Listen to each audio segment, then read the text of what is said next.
میں نے اپنے سننے والوں کو رحمت دی. سمجھ میں آ گئی امامت سمجھ میں آ گئی. اب اگر امامت سمجھ میں آ گئی ہو تو اسی مرحلے سے اپنے سننے والوں کو لے کے آگے بڑھ جاؤں. بھائی بہت طویل سلسلہ گفتگو نہیں ہے. دیکھو ساجدین کے معنی سجدہ کرنے والے, ٹھیک. عابدین کے معنی عبادت کرنے والے. جتنے بھی لغت ملے نا دنیا میں عربی زبان کے, سب میں دیکھ لینا. ساجدین کے معنی سجدہ کرنے والے, عابدین کے معنی عبادت کرنے والے. لیکن قرآن تمہاری ڈکشنریوں کا اور تمہارے لغتوں کا پابند نہیں ہے. قرآن نے ساجدین کا لفظ کس کے لیے استعمال کیا ابھی بتاتا ہوں. فیضا, دو مقامات پہ ہے یہ آیت. فیضا سویتہ ونفخت فیہ من روحی فقعوا لہ ساجدین. فرشتوں جب میں آدم کو بنا لوں ساجدین میں ہو جاؤ, سجدہ کرو. تو قرآن کی اصطلاح میں سارے فرشتے ساجدین, ٹھیک ہے نا. دیکھو اپنی طرف سے کچھ نہیں کہہ رہا ہوں, میں اپنی طرف سے میں کچھ نہیں کہہ رہا ہوں. قرآن کی نگاہ میں سارے فرشتے ساجدین. اور اب سورہ انبیاء کی 73ویں آیت کا آخری ٹکڑا وَكَانُوا لَنَا عَابِدِينَ. یہ جو نبی گزرے ہیں یہ عابدین تھے. تو اصطلاح قرآن میں سارے آسمان والے ساجدین, اصطلاح قرآن میں سارے زمین والے نبی عابدین. بھائی اب توجہ رکھنا, فرشتے ہیں ساجدین, نبی ہے عابدین. اور میرا امام ایسا ہے کہ جب سجدے کیے تو سید الساجدین بنا, جب عبادت کی تو زین العابدین کہلایا. میں نے اپنے سننے والوں کو زحمت دی. آ گئی نا بات. یہ سید الساجدین ہے, یہ زین العابدین ہے. پہنچ گئی بات؟ نہیں بھائی سننا, اس لیے کہ میں کسی خاص مرحلے تک اپنے سننے والوں کو لے کے جانا چاہ رہا ہوں. یہ سید الساجدین ہے, یہ زین العابدین ہے, ٹھیک ہے نا. نہیں, جو کہنا چاہ رہا ہوں وہ سننا, جو کہنا چاہ رہا ہوں وہ اگر پہنچ گیا تو میرا مشن مکمل ہے, میری محنت سوالت ہے. یہ سید الساجدین جس کا ایک لقب ہے سید الصابرین, صبر کرنے والوں کا سردار, جب یزید کے دربار میں آیا ہے. بھائی دو چار جملے سن لو. یہ جب یزید کے دربار میں آیا ہے نا, یہ ایسے لوگ ہیں, یہ جو امام ہے نا ہمارے, یہ ایسے لوگ ہیں کہ ظالم ان کی گردن کی رگوں کو تو کاٹ سکتا ہے لیکن ظالم ان کے کردار کو نہیں کاٹ سکتا. سمجھ رہے ہو؟ ظالم ان کے کردار کی رگوں کو نہیں کاٹ سکتا. اب یزید کے دربار میں بس سننا, دو مسائل بہت کم پڑھنے کا عادی ہوں لیکن اب یہ واقعہ درمیان میں آ گیا, اسے سنو, 2 جملے مسائل پیش کروں گا. یزید کے دربار میں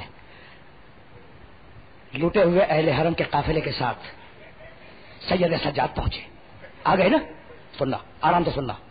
بڑا فرق ہے حسین میں اور سید سجاد میں. حسین کے ہاتھ میں ذوالفقار تھی, سجاد کے ہاتھ میں ہتھکڑیاں ہیں. بھائی ہے یا نہیں؟ ایسا ہے یا نہیں؟ حسین کے ہاتھ میں ذوالفقار تھی, سجاد کے ہاتھ میں ہتھکڑیاں ہیں. حسین کے سینہ سپر اکبر و عباس تھے, سید سجاد کے سینہ سپر لوٹے ہوئے اہل حرم ہیں. حسین کے پاس جانثار دوستوں کا مجمع تھا, ٹھیک ہے نا. سید سجاد کے ساتھ کٹے ہوئے سروں کا مجمع ہے. اور ایسے میں سنتے جاؤ, اور ایسے میں مسائل تک نہیں پہنچا. ایسے میں ایک مرتبہ جب درباریوں نے آنے والے قیدی کی شان دیکھی تو ایک نے دوسرے سے پوچھا یہ ہے کون؟ مجمع میں ایک دوسرے سے پوچھ رہا تھا یہ کون ہے, یہ کہاں کا قیدی ہے, اس کے چہرے پر شرافت کے آثار ہیں. ٹھیک بھائی سننا, اس لیے کہ سننے کی بات عرض کر رہا ہوں. چہرے پر شرافت کے آثار ہیں. یہ کون ہے؟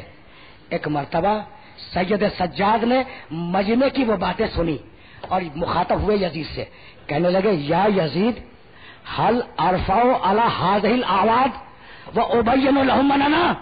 یزید کیا تو مجھے اجازت دیتا ہے کہ میں ان لکڑیوں پر بیٹھ جاؤں اور بتاؤں کہ میں ہوں کون؟ بھئی کس چیز کو کہا لکڑیاں؟ ممبر کو.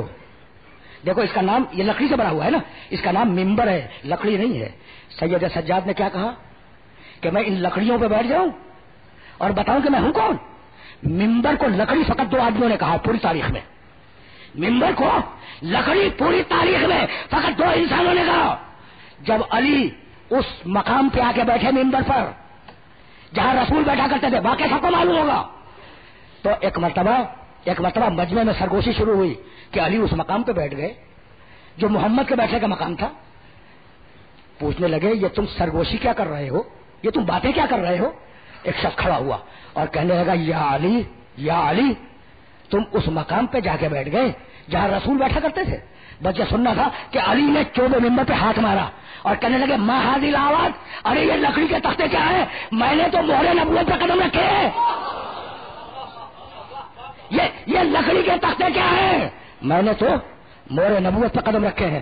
تو یا علی نے کہا کہ یہ لکڑی ہے یا سید سجاد نے کہا یہ لکڑی ہے. بتلا دیا کہ ہمارے گھر میں رہے تو ممبر ہے، تیرے گھر میں رہے تو لکڑی ہے. سمجھ رہے ہو نا بات کو؟ سمجھ رہے ہو بات کو؟ زیادہ زحمت نہیں دوں گا. یزید سے کہا کہ اجازت ہے کہ میں ممبر پہ بیٹھ جاؤں اور بتاؤں کہ میں ہوں کون؟ یزید نے کہا کہ ہاں ہم نے تمہیں اجازت دی، لیکن سنتے جاؤ. بس دیکھنا ایک بات کہنا چاہ رہا ہوں. جب سید سجاد جا رہے تھے نا ممبر کی طرف، اس سے پہلے یزید نے ایک شعر پڑھا تھا، وہ شعر سننا.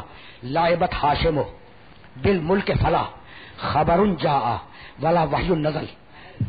نعوذ باللہ ترجمہ کر رہا ہوں میں یزید کے شعر کا، جاؤ تاریخ کی کتابوں میں یہ شعر دیکھ لینا. لائبت ہاشم بالملک فلا خبر جاء ولا وحی نزل. بنی ہاشم نے، رسول نے حکومت کے لیے ایک تماشا بنایا تھا، ورنہ نہ کوئی خدا ہے، نہ کوئی قرآن ہے، نہ کوئی رسول ہے. تو یزید نے، بے توجہ رکھنا، یزید نے انکار کر دیا یا نہیں؟ خدا کا، رسول کا، قرآن کا انکار کر دیا نا. اب گئے سید سجاد ممبر کے اوپر، ایک فتوی ارشاد فرمایا من عرفنی فقط عرفنی ومن لم یعرفنی فانا اعرفہ. جو مجھے پہچانتا ہے وہ تو پہچانتا ہے، اور جو مجھے نہیں پہچانتا تو میں اب پہچانواتا ہوں. انا بنو مکہ و مینا، انا بنو زمزم و صفا، انا بنو من حمل الرکن باطراف الردا، انا بنو من اسری به من المسجد الحرام الى المسجد الاقصى. انا بنو، عجیب و غریب جملہ کہا، انا بنو کانا قاب قوسین او ادنا، انا بنو محمد علی المصطفیٰ، انا بنو خدیجۃ الکبریٰ، انا بنو علی المرتضی، انا بنو فاطمۃ الزہرا، من النبی المختار ومن الصدیق ومن الطیار ومن اسد اللہ ورسولہ. کہنے لگے کہ دیکھو مجھے نہیں پہچانتے نا، تو اب جن چیزوں کو پہچانتے ہو ان کے ذریعے اپنے کو پہچانوا رہا ہوں. میں فرزند مکہ ہوں، مکے کو جانتے ہو نا، میں مکے کا بیٹا ہوں. مدینے کو پہچانتے ہو نا، میں مدینے کا فرزند ہوں. کعبے کو جانتے ہو نا، میرا دادا کعبے میں پیدا ہوا تھا. محمد رسول اللہ کو جانتے ہو نا، محمد رسول اللہ میرا دادا تھا. میری ماں کی طرف سے میرا دادا تھا. تم حمزہ کو جانتے ہو نا، میرے خاندان کا شہید ہے. تم جعفر طیار کو جانتے ہو نا، وہ میرے خاندان کا شہید ہے. ایک کا نام لیا. تم خدیجۃ الکبریٰ کو جانتے ہو نا، ان کی خدمتوں کو پہچانتے ہو، وہ میری ماں تھی. تم فاطمہ زہرا کو جانتے ہو نا، میں اس کے بیٹے کا بیٹا ہوں. تعارف کرایا، اور تعارف کرانے کے بعد ایک مرتبہ آواز دی انا ابن المظلوم جنرل وانا ابن، بھائی عجیب و غریب جملے ہیں. وانا ابن من قتل عطشانا وانا ابن مسلوب الرداء والامامہ. ارے میں اس کا بیٹا ہوں جو 3 دن کا پیاسا مارا گیا. اجرکم اللہ. میں اس کا بیٹا ہوں جو 3 دن کا بھوکا مارا گیا. میں اس کا بیٹا ہوں جسے پسے گردن سے ذبح کیا گیا. میں اس کا بیٹا ہوں جسے خنجر کی 17 ضربتوں سے قتل کیا گیا. سننا اب جملہ سن رہے ہو نا. پہلے اپنے فضائل بتلائے، پہلے سید سجاد نے اپنے فضائل بتلائے، اور اس کے بعد اپنے مسائل پڑھے. میں 3 دن کے بھوکے کا بیٹا ہوں، میں 3 دن کے پیاسے کا بیٹا ہوں. میں اس کا بیٹا ہوں جسے پسے گردن سے ذبح کیا گیا. میں اس کا بیٹا ہوں جس کا سر خنجر کی 17 ضربتوں سے الگ کیا گیا، اور اس کے بعد ہتھکڑی لگے ہوئے ہاتھوں کا اشارہ کیا سید سجاد نے، اور سارا مجمع مڑا اس مشعلے کی طرف۔ ایک مرتبہ سجاد نے کہا وہ جو سر دیکھ رہے ہو نا تخت میں، وہ کسی اور کا سر نہیں ہے، وہ کسی اور کا سر نہیں ہے، وہ میرے باپ کا سر ہے۔ میرے دوستو، میرے عزیزو، اب میں زحمت نہیں دوں گا، پانچ دقیقوں کی زحمت ہے۔ یزید گھبرا گیا۔ دیکھو سید سجاد کی شہادت کی شب ہے نا، اس لیے میں نے چاہا کہ سید سجاد کا ایک ہلکا سا تعارف ہو جائے۔ ٹھیک، یزید گھبرا گیا، مجمع رو رہا ہے، وہ جو مجمع سن رہا تھا نا سید سجاد کی تقریر کو، وہ رو رہا تھا۔ ایک مرتبہ یزید نے سوچا کہ میں جلاد سے کہوں اس جوان کو قتل کر دے۔ اب جو یزید نے ملک کے جلاد کو دیکھا تو دیکھا کہ جلاد نے تلوار پھینک دیا اور آنکھوں سے آنسو جاری ہے،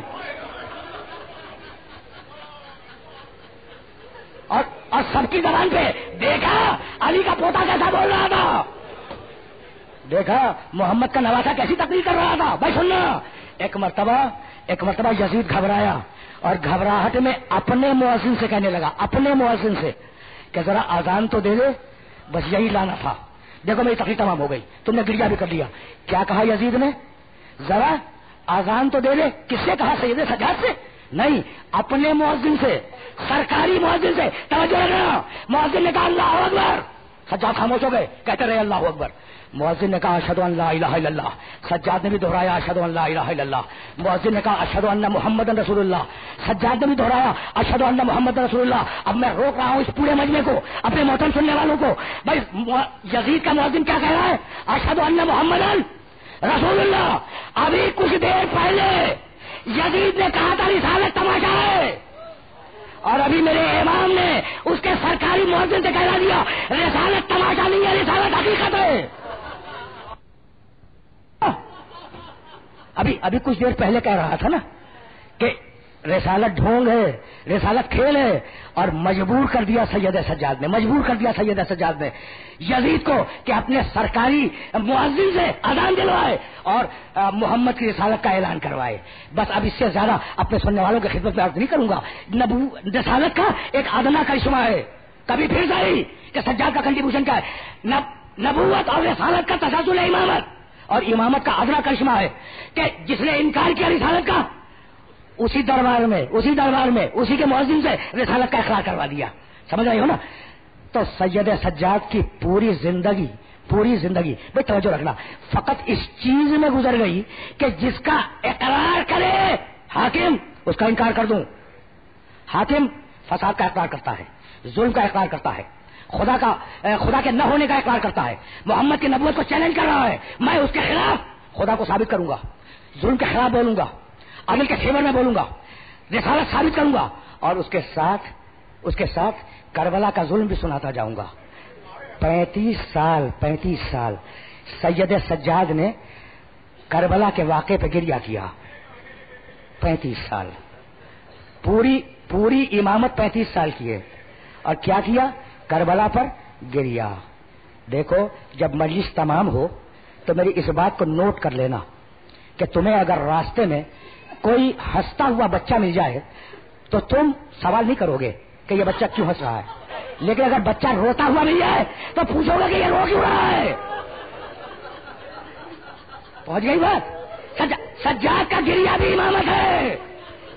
بس اس سے زیادہ زحمت سماعت نہیں دوں گا۔ آخری جملہ سنو اور مجھے اجازت دے دو۔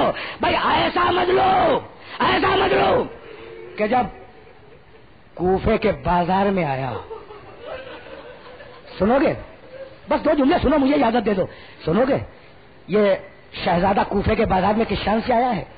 ہاتھوں میں ہتکڑیاں تھیں، پیروں میں بیڑیاں تھیں، گلے میں توقے خاردار تھا، سر جھکا ہوا تھا، اور اس کے پیچھے بیویاں اپنے چہروں کو اپنے بالوں سے چھپائے ہوئے آواز دے رہی تھی، واہ محمد، واہ علی، واہ فاطمہ، واہ حسن، واہ حسینہ۔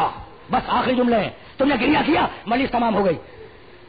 زید ابن ارقم، دیکھو میرے مظلوم امام کو پہچان لو اور مجھے اجازت دے دو۔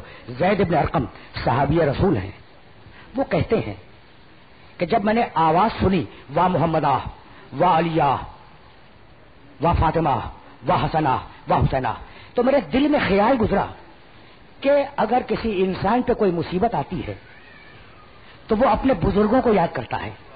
یہ کس خاندان کی عورتیں ہیں کہ جب ان پر مصیبت آئی تو محمد کو یاد کر رہی ہیں, علی کو یاد کر رہی ہیں, حسن کو یاد کر رہی ہیں, حسین کو یاد کر رہی ہیں. تو میں سوچتا ہوا اس قیدی کے پاس گیا جو قیدی ناکے میں سوار تھا. ایک مرتبہ آواز دی, السلام علیکم ایھا الاسیر. قیدی تجھ پر سلام ہو. ایک مرتبہ قیدی نے جواب سلام دیا اور آیت پڑھی, وَيُطْعِمُونَ الطَّعَامَ عَلَىٰ حُبِّهِ مِسْكِينًا وَيَتِيمًا وَأَسِيرًا. زید بن ارقم نے کہا, قیدی یہ آیت تو رسول کے خاندان کے لیے تھی, یہ تو نے کیوں پڑھ لی؟ بس میں نے زحمت دی. آخری جملے سننا. قیدی نے ایک مرتبہ آیت تطہیر پڑھی, انما یرید اللہ لیذھب عنکم الرجس اہل البیت ویطہرکم تطہیرا. زید بن ارقم صحابی رسول ہیں, گھبرا گئے, کہنے لگے قیدی یہ آیت تو اس وقت نازل ہوئی تھی نا جب رسول چادر کے اندر اپنے خاندان کے ساتھ تھے, یہ تو نے کیوں پڑھی؟ قیدی نے تیسری آیت پڑھی, فقل تعالوا ندعو ابناءنا وابناءکم ونساءنا ونساءکم وانفسنا وانفسکم. زید بن ارقم گھبرا گئے, کہا قیدی یہ اس وقت کی آیت ہے جب میرا رسول مباہلے کے میدان میں اپنے خاندان کو لے کے گیا تھا, یہ تو کیوں پڑھا ہے؟ تو ایک مرتبہ قیدی نے سر اٹھایا, کہا زید خاندان محمد سے کسی کو پہچانتے بھی ہو؟ آخری جملہ سننا, زید خاندان محمد سے کسی کو پہچانتے بھی ہو؟ زید نے ایک مرتبہ جلال میں کہا, ارے میں نہیں پہچانوں گا, میں رسول کا صحابی ہوں, ابھی میرا شہزادہ حسین زندہ ہے. آخری جملہ, ابھی میرا شہزادہ حسین زندہ ہے, ابھی حسین کا بیٹا سید سجاد زندہ ہے. ایک مرتبہ قیدی نے رو کے پوچھا کہ زید اگر آپ دیکھو گے تو پہچانو گے؟ کہا کیسے نہیں پہچانوں گا, حسین کو میں نے گودیوں میں گرایا ہے. ایک مرتبہ قیدی نے رو کے کہا, اگر حسین کو دیکھنا ہے تو رو کے لہجہ پہ دیکھو, اگر سجاد کو دیکھنا ہے.